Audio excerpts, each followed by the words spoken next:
starting. Yeah, it's the recording.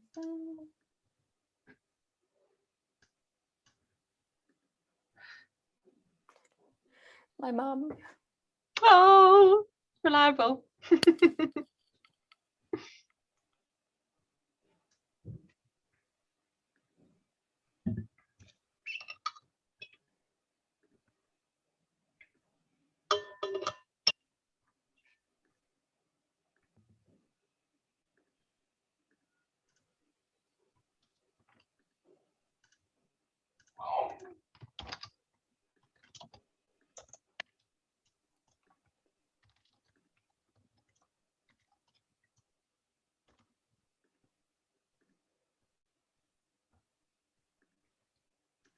Hello.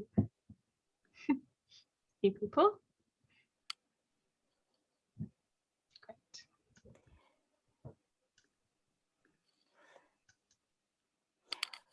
Hi everyone, we'll give people a couple of minutes because we're right on 12 o'clock, but we anticipated a small group just because it's in the middle of our working day and we are recording, so everyone will be able to listen back. But we thought when we get to the discussion bit, if people want to turn on cameras and actually say out their questions out loud, that would be fine too. So we'll just keep muted for the moment and I'll just give people a few more minutes to join before we get going.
Great, so we are a couple of minutes past 12, so I will get started with just a very short introduction. So my name's Shireen Kassam, I'm a consultant haematologist here at King's College Hospital and also very passionate about promoting plant-based diets for health and environmental reasons.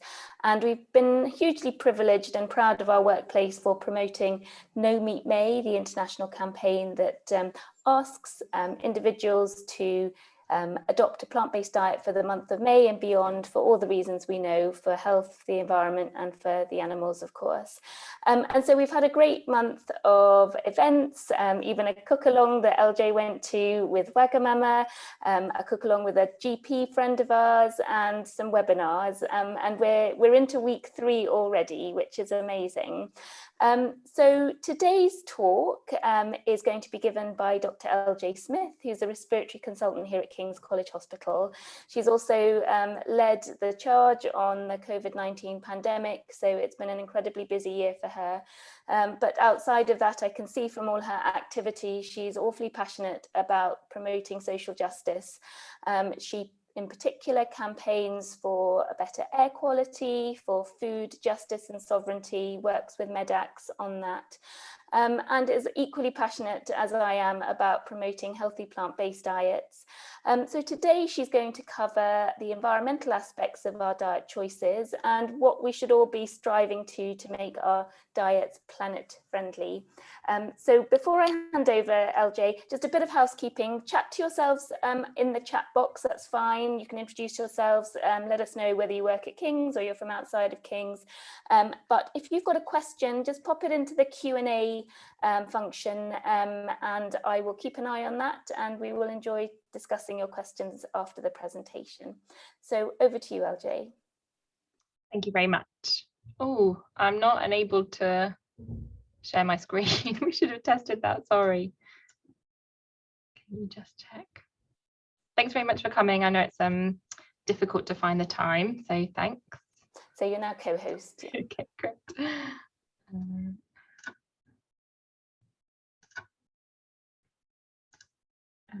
Will you let me know when you're able to see the slides in the way they should be appearing? Great. Okay, so thank you very much for that very lovely introduction. I'm going to talk today about what is a planet-friendly diet, because we talked a lot about this, and really we're just going to kind of lay out what that really means, this phrase that we've been discussing. And this picture, is to start us off, is to remind us really that we're all on a journey with this. And I'm here talking to you today because I'm perhaps a little further down this journey than you are, but I also started my journey a while ago in terms of heading towards where I am now, which is a fully plant-based vegan diet and lifestyle. And I was probably all the characters in the Yellow Brick Road in the film and the book. So the scarecrow has no brain, bless him, and I didn't have any knowledge of the effects of the food system and the meat system itself before I started this journey. The Tin Man has no heart, and so I wasn't aware of the impacts and didn't have the kind of compassion thinking about non-human animals and also other people on the planet, other humans that are affected by climate change and who have to work in the meat industry. And the lion has no courage. I certainly had no courage to make a change from what was a very ingrained way of living and eating. Certainly I didn't grow up vegan. But by the end of this journey, here I am, hopefully equipped with all these things, and then able to talk to you today. And the other thing to say is that I'm very much going to focus on the environmental impacts of the food system and of meat in particular, but there are all these other reasons to think about plant-based diets, and I think it's important to kind of be honest about that, because Audre Lorde says there is no such thing as a single issue struggle because we do not live single issue lives. So I will kind of drop in other things, but it's very much making it relevant to healthcare and why this is an important thing for us as healthcare professionals to think about. And at some points of this talk, you might feel a little despondent. If you're sitting there right now eating a beef sandwich, you might feel a little bit uncomfortable as we go through. And I just want you really not to reject that discomfort and just kind of think about it and think about where that comes from, because I also had that discomfort before and it's what's driven me to where I am now. But we're not going to be all doom and gloom. So we're going to celebrate the fact that this is a really great time to be alive. So humanity has made absolutely huge public health gains. And we can see here just two examples of that: life expectancy rising and global child mortality falling dramatically. So humanity has done amazing things to benefit all of us. The problem is that this has been done at the expense of Earth's natural systems. So particularly since 1950, there's been huge increases in water use, transportation, fertilizer use. Plastic production has just taken off completely, obviously, because it was invented and then massively increased, and energy use and paper production too. So this is a problem. And this has led to accelerated harm to natural systems. So biodiversity shifts, changing biogeochemical flows, changing land use, global pollution, climate change, and a depletion of natural resources. And we've been living through the COVID pandemic, and you may have seen this image before, which I find depressing, but is useful to kind of spur us on in our efforts. So COVID-19 has been a real challenge for us personally and globally, but there are more crises to come. So we need to plan for them and mitigate for these potential disasters, because there is hope and we can reduce the impact that anything we do now has further on our climate, and therefore reduce the impact in terms of the harms that it's caused. And we have to be clear about what we're talking about when we talk about climate change, because it's already happening. This is not something that's in the future. Many communities have been suffering from the consequences of climate change for years. In the UK, we're relatively protected, so we see this perhaps as a future and theoretical threat, but for many communities, this is a real today threat. We know that the Intergovernmental Panel on Climate Change report warns us about the consequences of the projected global warming of 1.5 degrees above pre-industrial levels, and that could happen actually quite soon, within 10 to 12 years. And here we've got examples of extreme heat, increased and more frequent flooding and droughts, rising sea levels, species loss and extinction, and risk to human health, livelihoods, food security, water supply, and economic growth. So this is happening now because of the way we live, but there's lots we can do to change that and to prevent these problems. And why is this particularly a problem for the health sector and for healthcare professionals? Well, because climate change today and in the future will increasingly have effects on human health. So the climate emergency is a public health emergency, and therefore as healthcare professionals we need to be equipped to deal with this, but we also need to be part of the change that's needed to prevent this harm coming. So first do no harm is one of the main principles of medical ethics, and this applies to these very predictable effects of climate change. So we can see here, if you think about different specialties, I'm a respiratory physician, air pollution is happening now, and it affects our local communities, as well as thinking wider about the impacts of human activity. We're obviously still in the midst of a global pandemic, and climate change will lead to more extreme weather, which changes vector ecology, which then puts us at risk of all these other infectious diseases. There are increasing allergens, which again will affect my specialty very much, but there are many ways in which climate change will have very direct impacts on human health. So it's very much a healthcare issue. And increasingly people have looked at this and are starting to draw out how this works on a kind of structural level, and to think about how we might tackle this in a very comprehensive way. And so this Planetary Health Alliance Planetary Health is a new scientific field and a global movement focused on understanding and quantifying the growing human health impacts of global environmental change. And you can see here that there are a number of things mapped out. So there are underlying drivers of population growth and consumption, lots of specific things that are ecological drivers: pollution, biodiversity loss, climate change, which we've talked about, resource scarcity, which also leads to conflict. There are these things called proximate causes. So these are things that we can kind of see right now and that we can see the direct effects of. Air quality we've mentioned. And obviously food production is in here as one of the things that we need to think about as a proximate cause of the health effects, that are the outcomes of these problems. And then here we have some mediating factors, so things that can happen, which means that these things don't lead to these health outcomes. So there's a more focused look at the drivers and the mitigating factors to bring a kind of scientific frame to these questions. And what that means is that we absolutely need structural change to address and reduce the impacts of climate change. But often people ask, well, what can I do as an individual? And it's really important that individuals do make changes, because they can have a direct impact in terms of their own carbon footprint, and that's what we talk about sometimes, and that's what this looks at. But that's not the only way in which personal changes make a difference. So if we're making personal changes with a focus on the climate, then that means that we're being more intentional about all our choices and about the ways we're voting and about the things that we're talking to other people about.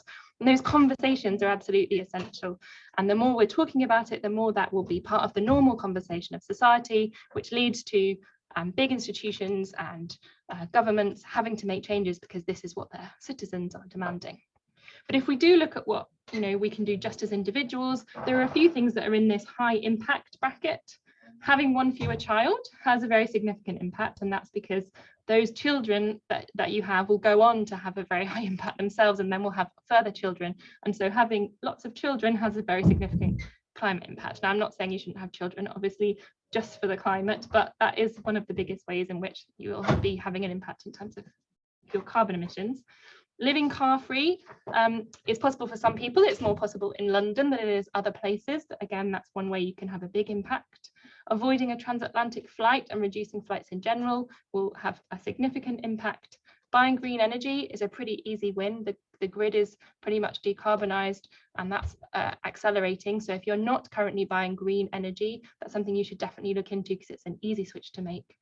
And then switching to an electric car when that's possible, that's becoming cheaper. But here within the high impact ones are eat a plant-based diet. And this is only looking at carbon emissions. So that's not the only thing that's important, but we'll focus on that just a little to think about, okay, where are those carbon emissions coming from in terms of the food system? So this is a diagram of the global greenhouse gas emissions from food production. And the current global food and agriculture system is a major driver of climate change, but also water pollution, land degradation, loss of wildlife and biodiversity, deforestation, and ocean destruction. But again, thinking just about carbon, the food system is responsible for about 30% of greenhouse gas emissions. And that maybe doesn't sound too bad, but if we look at this headline here, the world's richest 1% cause double CO2 emissions of the poorest 50%. That's relevant because this 30% of greenhouse gas emissions is going to rise as people around the world become more affluent, because the current trend is that more affluence means more meat and dairy use, and they are where most of our carbon comes from in terms of the food chain. So 30% is significant as a single contributor to our global carbon emissions, considering what impact they have, and that's likely to rise if we think about global trends. And this is a study from Science, which was trying to answer the question, what impact will moving to a plant-based diet have? Is that really necessary? Is it something that we should focus on and put our energy into? And what they did was they assumed that the emissions from fossil fuel combustion in both the food and the non-food sectors, so all fossil fuel combustion, declined to net zero by 2050. Now that's an ambitious target and there are lots of work ongoing in that, but this study assumed that that was already a win, that's done. And then they looked to see, okay, against that backdrop, what will happen if we do nothing in terms of our food system? And the answer is that we absolutely cannot meet our targets in terms of the degrees of rising of temperatures if we don't change our food system. So even if we decarbonized completely, went to zero emissions from fossil fuel, we'd still have problems in terms of reaching these limits, which we know are tipping points for causing major changes to climate if we don't also look at the food system.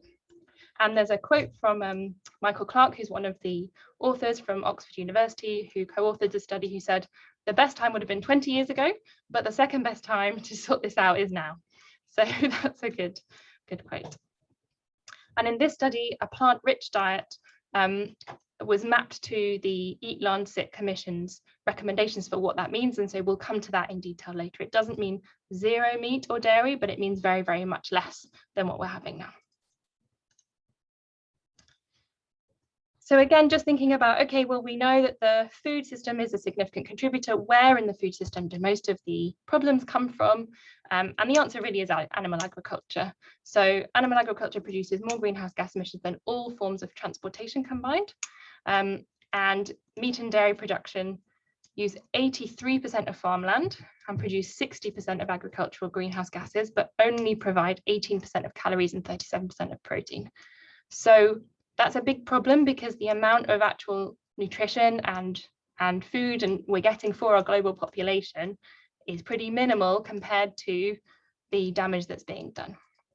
And even when we think about, okay, well, what about, you know, environmentally friendly beef? What about grass-fed beef, which people often look to? And yes, it's definitely less than industrial farmed beef, but even that, which is the best version of beef, is far worse in terms of environmental impact than the absolute worst plant food source. So if we're thinking about this in terms of what do you get and what are the trade-offs, then animal products are not a win from this point of view. You can see here there is a hierarchy, so beef's way at the top, and we'll kind of think about why that is in a minute, but then we get lamb. Chicken is relatively further down, and that's mainly because chickens are really not bred to live very long, so they don't have a lot of time per chicken to contribute so much, which is sad. So what is the problem with beef? Beef is a major problem for a number of reasons.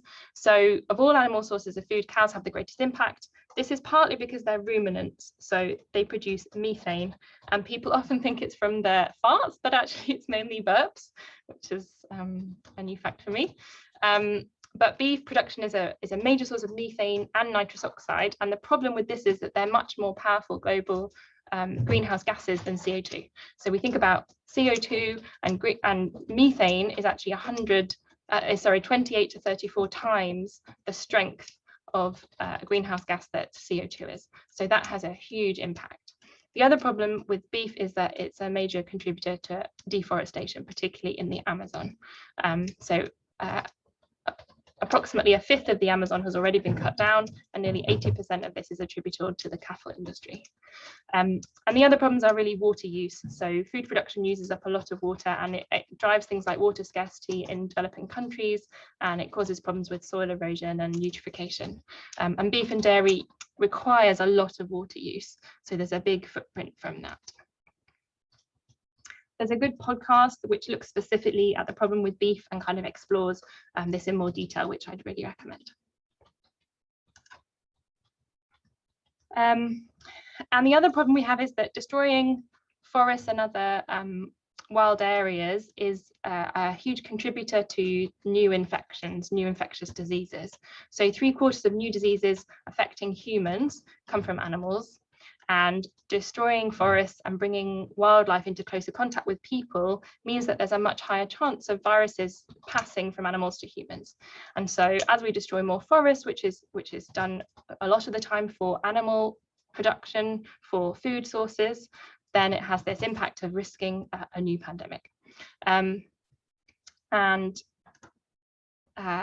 Factory farms also increase the spread of disease between animals and humans, and the risk is much higher for industrial meat farms because of the huge numbers of animals that are crammed into small spaces, and because of the consequences of them living in those conditions mean that the producers need to use a lot more in terms of antibiotics, and they're more unwell in general, which means that they're more likely to have viruses that rapidly develop and can pass to humans. And we also saw, obviously, in this pandemic that the wet markets being highlighted as a particular risk, because you've got both live and dead animals and humans all in very close proximity, which is a huge risk for transmission of zoonoses. And this paper just looks at more detail about, well, what is it about the environmental habitat destruction that links this with pandemics. And so there's lots of things that contribute that are mapped out here. So intensive livestock farming, we've talked about, they have poor sanitation. Bushmeat trading in particular means that humans are going into environments where they wouldn't normally. Agriculture practices, deforestation and habitat fragmentation, biodiversity loss, and climate change all contribute to this increased risk. And I'm sure none of us want to face any more future pandemics. This one was enough, thank you very much. So this is one way that we can definitely reduce that risk. And I did briefly mention antibiotic resistance, which obviously is a major threat. It's talked about, it's identified by the WHO as one of the greatest threats to human health, development and food security. So antimicrobial resistance is terrible risk to our future lives.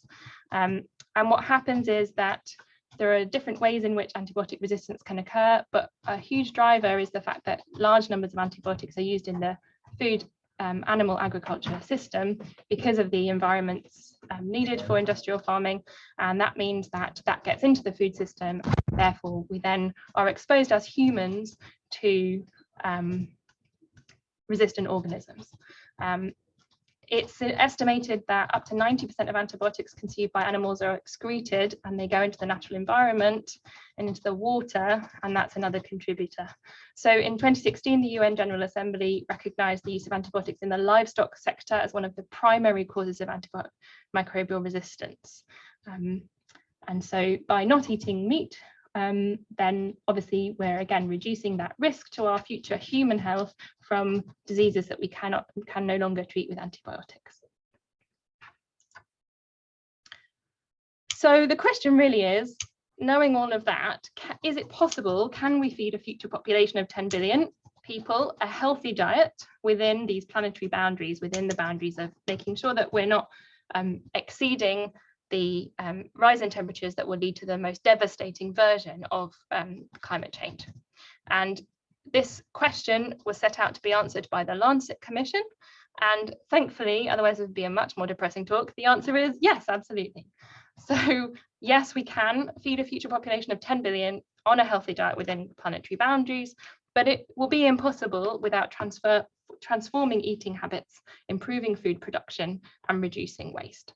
So plant-based diets could reduce greenhouse gas emissions by 56% alone, and other environmental impacts of the food system by up to 22%. And at the same time, this is real win-win-win, because that would improve the nutritional quality of the diet of many people on the planet and significantly reduce the burden of chronic disease and reduce premature mortality by an estimated 22%. So this is all wins. And the planetary diet kind of sets out, well, what does this look like? And it doesn't prescribe exactly what meals people should eat, but it looks at what should make up the diet, which means that it can be culturally appropriate and dependent on people's preferences and taste. But the planetary health diet provides guidelines on the different food groups that together constitute an optimal diet, both for human health and for environmental sustainability. And so it's a really useful document, which I really encourage people to read. So what does it say? Well, it says, you'll see here that animal source protein and dairy foods are included on this plate. This is a global diet which was developed by this Eat Lancet Commission. I would advocate that these do not need to be there, and certainly we know that you don't need to get any protein at all from animal sources, and you don't need to include dairy. But if some people will want to do that in the long term to a small degree, and so that's exactly the proportions that are recommended in this document, that means that as a global society we can keep going healthily. So protein should primarily be from plants where possible, and there's optional eggs and dairy. They've talked about the fact that we need at least 5 servings of fruits and vegetables a day, and that excludes potatoes. Potatoes can be included in the diet, of course, but not in this 5 servings of fruit and vegetables, as they don't provide some of the other nutrients. And then it looks at things like nuts and legumes, so lots of beans and lentils, and very minimal amounts of meat, if any at all. And carbohydrates should primarily come from whole grains, and there should be plenty of whole grains because again, of their additional health benefits.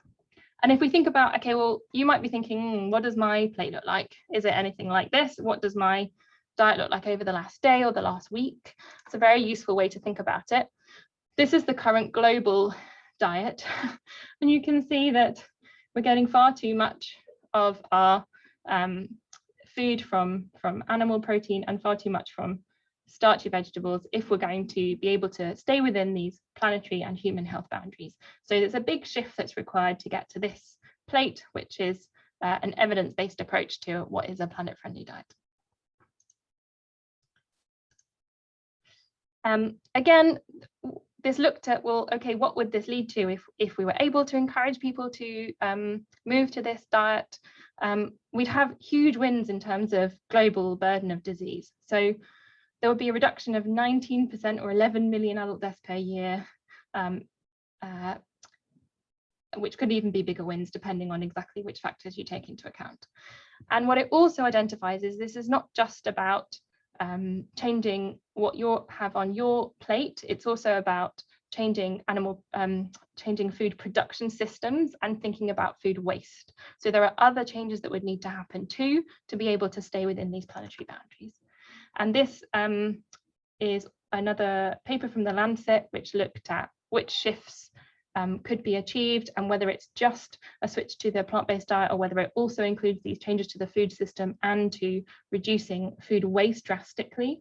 And if we can do that, the data shows that the data is both sufficient and strong enough to warrant immediate action. And delaying action will only increase the likelihood of serious, even disastrous consequences. So these are really strong words from the Lancet, which is very much drilled into large amounts of data to come up with these recommendations. So we need to reduce red meat by a significant degree and increase some of these things like nuts and beans, which people really eat very little of.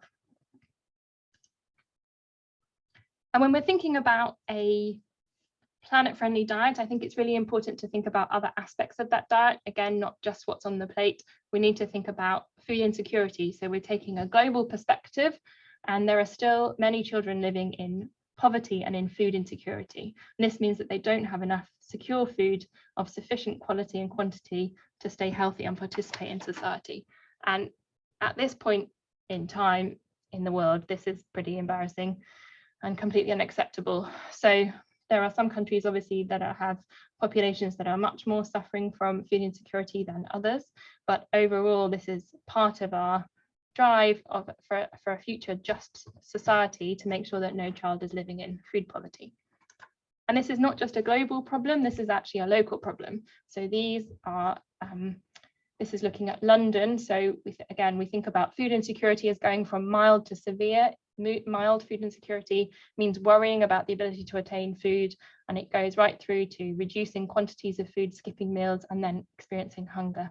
And from latest data, 21% of adults in London have low or very low food security, which is 1.5 million adults. And 17% of parents in London have children living in low food security. So this is a very local problem. And this is the rise in food bank use. And again, considering what's happening with our economy currently, then this is likely to rise further. So part of having a just food system means that there's sufficient food and availability of food and skills in cooking and all of these things for everybody in our societies to have a healthy diet, and that helps them participate in society. And there are some good books if you want to look more at this.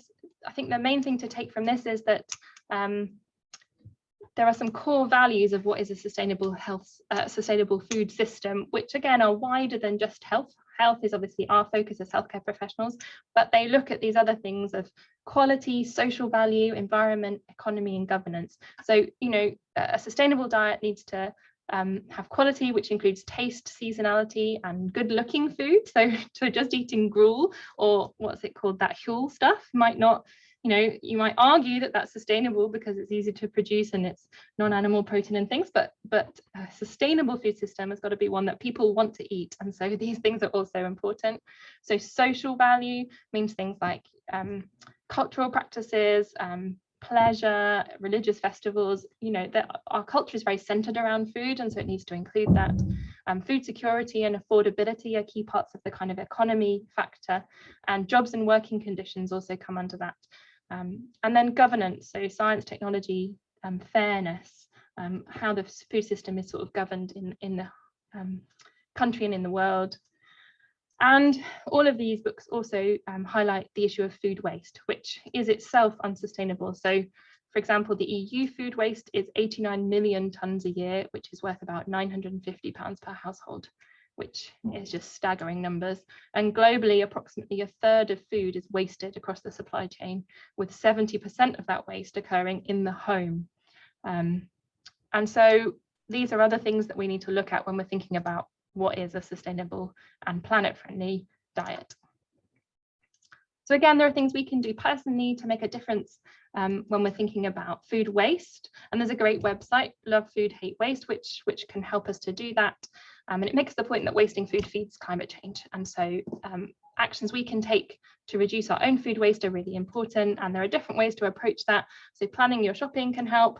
Making your food last longer using different techniques like freezing, or making sure you're using the right Tupperware or ways of keeping your food, and using your leftovers. So getting more creative, finding recipes that use up leftovers, being able to sort of throw things into stews and soups so that you're not wasting any of the food that you're buying. And this is just to prove that you can have a very varied diet. These are snaps from my Instagram feed, which is mostly food and the occasional smiling goat.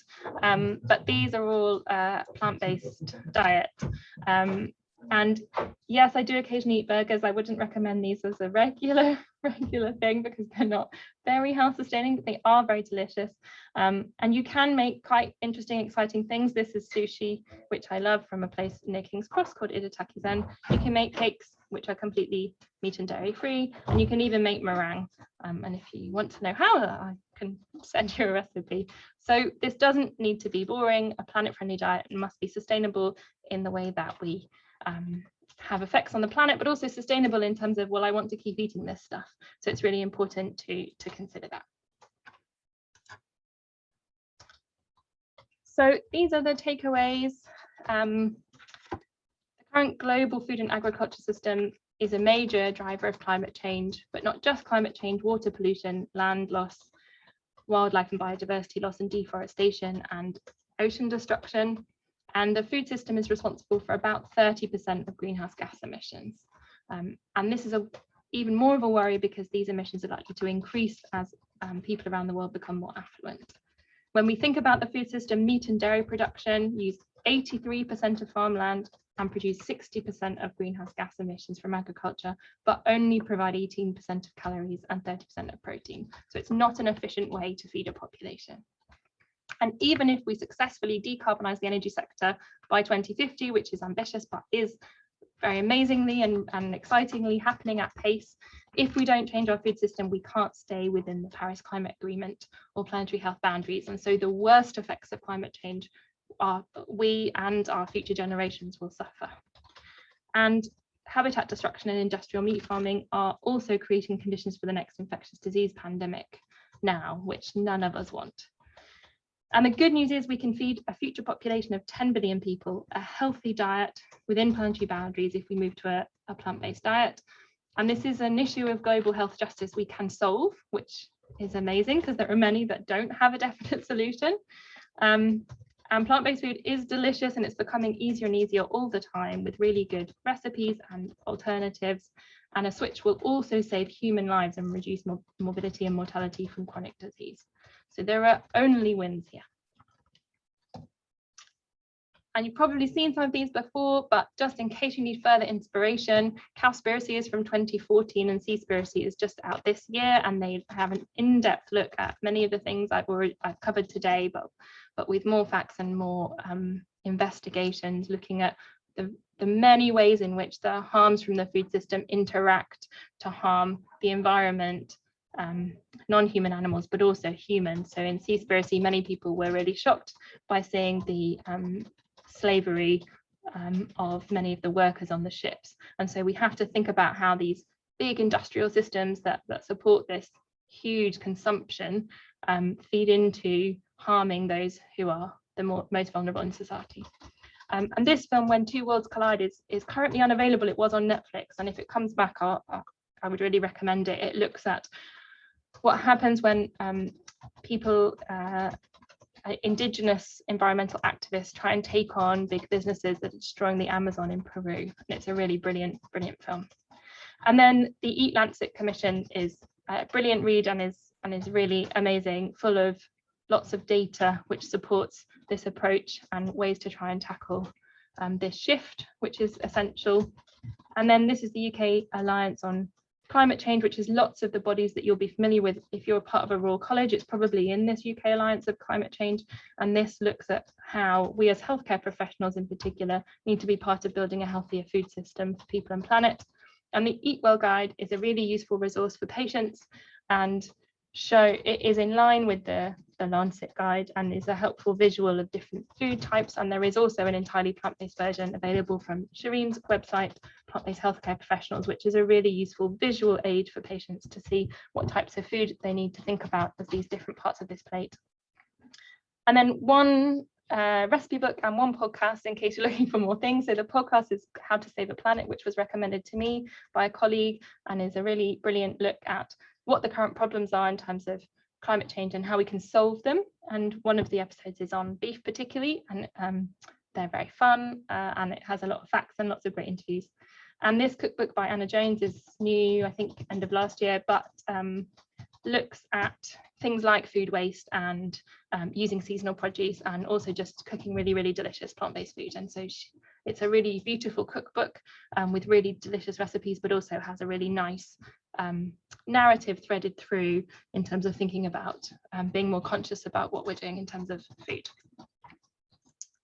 So that's the end. Hopefully we've all come to the end of the journey and are happy together. So our Scarecrow, Tin Man and Lion are all now fully equipped and ready to make some changes. In The Wizard of Oz, the lion actually learns that he is brave, but he often doubts himself, and he learns that bravery means acting in the face of fear.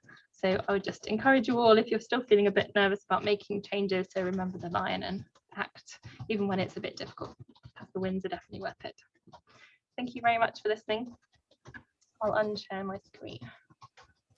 Many thanks, LJ. That was an awfully comprehensive overview of what I can only describe as a completely broken food system that is neither nutritious or healthy, it's not fair, it's very wasteful and inefficient. But what you've very eloquently provided us with is a clear-cut solution that is in our control. For the audience at King's College Hospital, you know, that have stability of jobs and a regular income and access to healthy foods, we do have an ability to make some better choices. And you've also said that there's a range of different diets that's culturally appropriate. Everyone wants to eat the flavors and foods that they're comfortable with and that they enjoy. And, you know, if going 100% plant-based is not your thing right now, then cutting down drastically is the way forward. I was looking up some stats recently on how much red meat is eaten in the UK, and actually the Eat Lancet Commission have a really lovely sentence saying, given that there's no safe limit of red meat to consume, we can assume that eating 0 is optimal. And then you look at what we're eating, it's way over the 70 grams that the government are recommending. The average is in the 90s, so that means some people are eating way over. And then you look at what type of red meat, it's actually 70% is processed, which is quite shocking to me, you know, because on the health aspects, you know, processed meat is really, really shockingly bad for us. So we do have a long way to go, but you've highlighted some really crucial reasons why we all can come together and make a change. And it starts at individual level, but then I think we do need to group together and use our powerful voice as health professionals to demand change to policy. You know, we do have a voice. We just need to channel it to those policymakers and government officials that will actually pay attention. So thank you very much. So I'm just having a quick look. If people want to actually speak and turn on their cameras, you may raise your hand. There's no open question, but let me just, everyone said thank you, really enjoyed the session. Well, why don't I kick off on something? Because as you know, I write a weekly blog, and I always try and include a paper on environmental aspects of our food system. And this week there was a shocking paper in PNAS actually about the contribution of our farming system, and it was based in the UK, to air pollution. And actually that's probably only one thing I noted that you didn't mention, or I missed it. Yeah, so do you want to talk a little bit about how our food system might impact air pollution, which you're seeing the end result of? Yes, no, that paper was just out so recently. Yes, I didn't include it. I think it's sort of taking that step back and thinking, well, these systems are kind of built around a premise of big industrial production of products that are very energy intensive and that are very land intensive, and then require huge amounts of travel and are very inefficient. And so that contributes in many different ways. And so there are industrial emissions from the kind of production itself. Obviously, we've talked about the methane and things in terms of the greenhouse gases, but there are also other emissions from animal production. And then there's all the travel around that.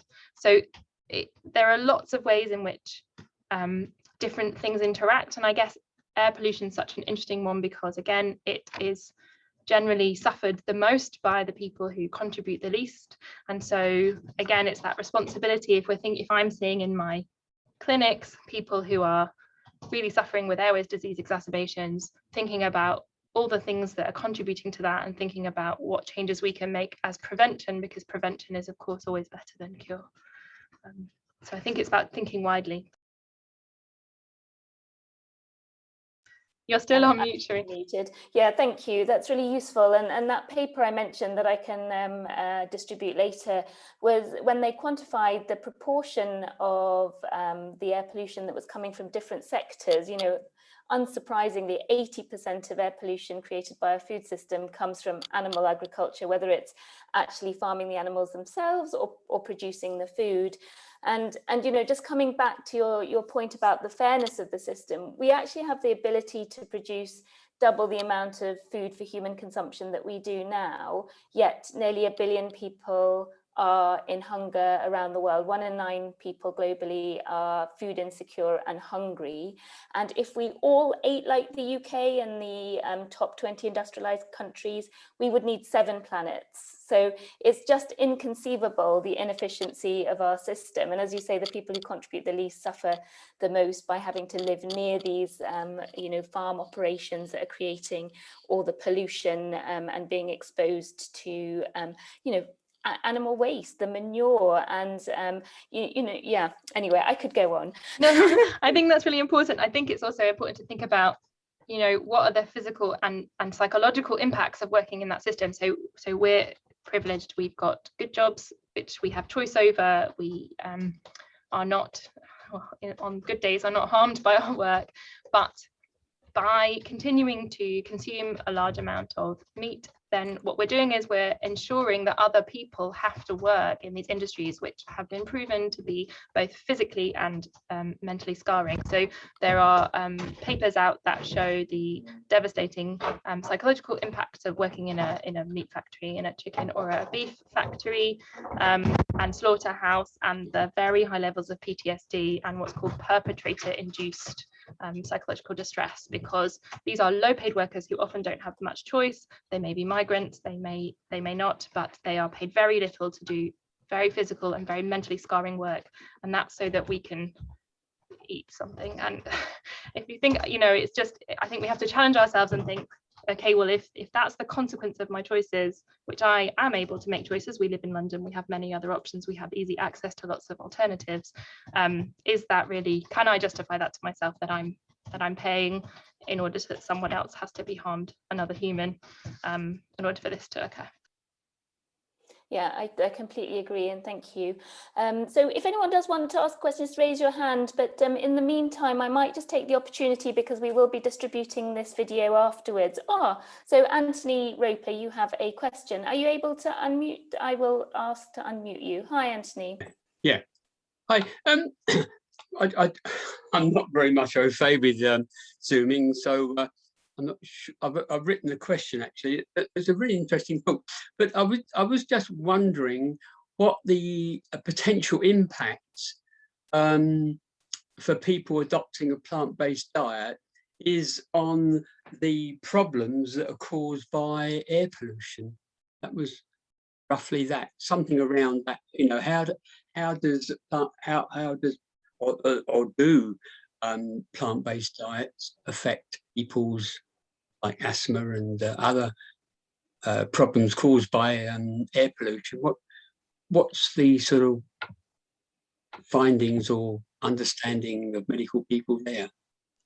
Great, thanks, Anthony. Thank you. I think there's probably 2 aspects to that. One is that prevention is the best. So if we can prevent a lot of the emissions that are contributing to air pollution, and they come from a number of places. They come from travel, they come from all of these industrial farms, and they come from the processing units. So if we can reduce the emissions, then that means that we're not contributing, the food system isn't contributing to the causes of these problems. And then on the other side of that, there's limited but some evidence that antioxidants from plant-based diets are a mitigating factor against the harms of air pollution, and that's both in terms of risks of lung cancer and also airways disease. So there's not been a lot done on that. It's a hard thing to study the direct effects because of all the other things, but there is evidence that that is indeed the case, that a plant-based diet will mitigate some of the risk. Yeah, and just to add to that, I guess some of the most common allergens in our food are obviously coming from animal food. So dairy is a really common one for the atopic side of asthma, and there's some really great stories. In fact, there's a world record breaking cyclist called Kate Strong, and she reports, removing dairy from her diet, really improved her lung function and got rid of her asthma. And that's not an individual story, and that is well documented in the literature. But yeah, loading your diet with lots of fruits and vegetables and crowding out the foods that create inflammation, which are the animal foods, is definitely evidence based. So thank you. While we're waiting for another question, I am going to take the opportunity just to cover some really common myths that have been propagated by essentially the animal agriculture industry. And one recent one was how about swapping back to cow's dairy is actually going to be better for the environment because it uses less soya, and actually drinking soya milk is contributing to deforestation in the Amazon. So any thoughts on that, LJ? Well, that's clearly a load of rubbish. If we look at the impact of all the milk's a good one. If we look at the impacts of all the different milks, just in terms of things like water use, land use, and emissions, I'll see if I can share my screen again. Then it's very clear that all of the non-dairy milks outperform dairy milk by a long way. So there's a nice graphic from the BBC, which looks at which milks in particular are the win, and you can see dairy milk at the top here with very high emissions, land use and water use, and any of the others much lower down. This slide is looking at almonds because people often talk about those, but soya milk is here. And if we think about soya, soybean production has gone up, and it's only really entered the Western diet in the last 100 years, but it's been in other diets for a very long time, and there are lots of options of ways you can use soya. So it's a really good plant because it grows well and it's very high output, and you can use it for lots of different things. So for tofu or milk, or you'll recognize edamame in Japanese diets, things like tempeh and soy sauce. And yes, crop yields have not been able to keep up with production, but if we compare it to things like meat, it's definitely nowhere near. So the other thing to say is that most of soy is actually used as animal feed. So if we were to switch and use soy directly for human consumption instead of feeding it to animals that we then eat, then actually the impact of soy would be much lower. So most of the problem is the fact that we feed it to animals in a very unsustainable way rather than directly consume it. And if we were directly consuming it, it's a really great crop. Yeah, no, that's absolutely right. And obviously the main driver of clearance of the Amazon forest is for land to graze animals, and as you say, to grow soya for their animal feed. And actually the soya milk that we get in the UK is mainly from European sources of soya, and so we're not contributing anything to deforestation as such. So yes, and it's really interesting when you look back at the history of how dairy became so entrenched in our culture and society. And from my understanding, it's because we produced so much during the Second World War to send out as, you know, dried milk to the troops. And then when they all came back, it was like, well, the farmers had been made to produce so much, there was so much excess, so they needed to find different channels. And from there it became, you know, free school milk and, you know, milk in cheese and various other things. And that's just the industry have been trying to find different avenues by which to persuade us, and they've done an amazing job. Job. I think that's a really important point just to think about. Or what are the ways in which we can pressure for that to change? Because a lot of the reason that, for example, dairy milk is cheaper than many non-dairy milks, or has been historically, those prices are now falling as demand increases. But part of that is about the fact that they are heavily subsidized, and so we can definitely campaign and pressure for that to change. Yeah, I agree. I think, you know, demanding that our taxpayers' dollars or pounds are used for foods that we require for our health, it, you know, is a #1 change that we have to ask for.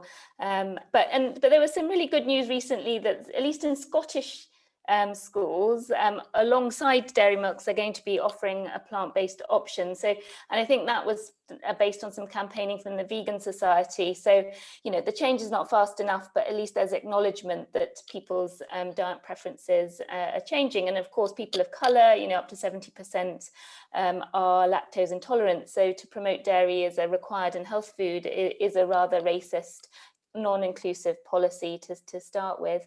And I guess the other question you did cover briefly, but you know, most people argue, and including our own profession, that actually, well, it's okay if you move to organic grass-fed beef, then it's fine. There's no harm to anyone, really. I mean, you know, what is the response to that?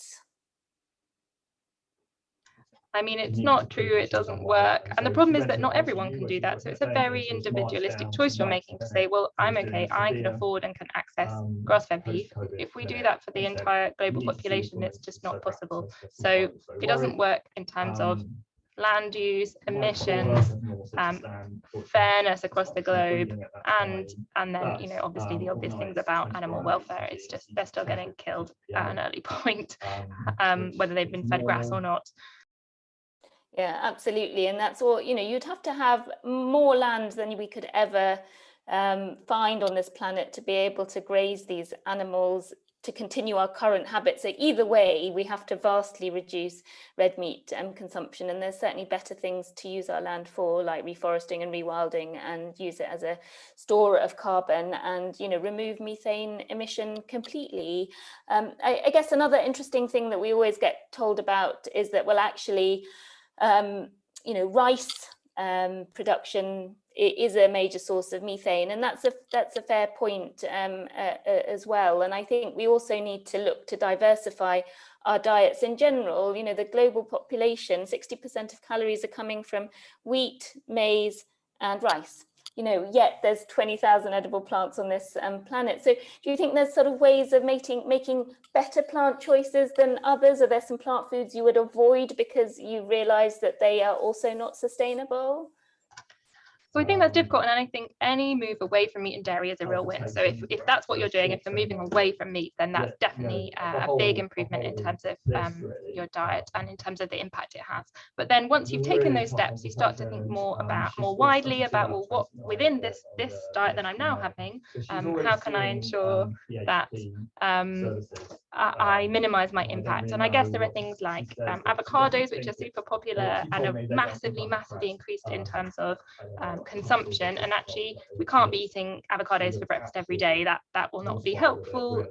Where in Mexico, where they're produced, you know, it causes lots of problems in terms of land use and water use and conflict. So yes, have avocados, but don't have them every day. And similarly with other things, like, you know, we need to diversify what grains we're having, and that's good for our health. And it's also interesting, so you can try different things and really have different meals, and so it's a real win all round. Yeah, no, that's great, thank you. And I've just made my first order from Hogmadods, which is the British grain producers. So you can also support local grain production, you know, because we can grow beans and grains on our fertile UK land. So if we support this industry, hopefully it'll get a bit more. So thank you. So I don't see any more questions, and because partly your background's getting a little noisy, LJ, I might call this meeting to a close and just thank everyone hugely for contributing and being here. Just a small poll, if you don't mind, before we end, and to say that I will, in due course, but at least by the end of the week, load the video to YouTube and send it around to everyone who's registered, and obviously other members of the King's team, so we can all listen back, because there was a lot of information that you've summarized really well, but actually I can see that we might want to go into each of those sources to really delve a bit deeper and strengthen the arguments for ourselves, and to be able to speak coherently with our fellow colleagues as well. So next week we're going to hold our final get together. Oh, sorry, I didn't launch the poll. There we go. No, that's better. Now it's come up. Next week we're going to have our final debrief session on Thursday at 1 o'clock. I'm just looking at the calendar. It will be the 27th of May, 1 o'clock on Zoom, and I'll start distributing the link shortly. So thank you very much. If you don't mind just popping what you thought about this webinar, it's all anonymous. Yeah, we will bring this webinar to a close. Thanks very much, LJ. Thank you. Great to see you. Thanks everyone for joining.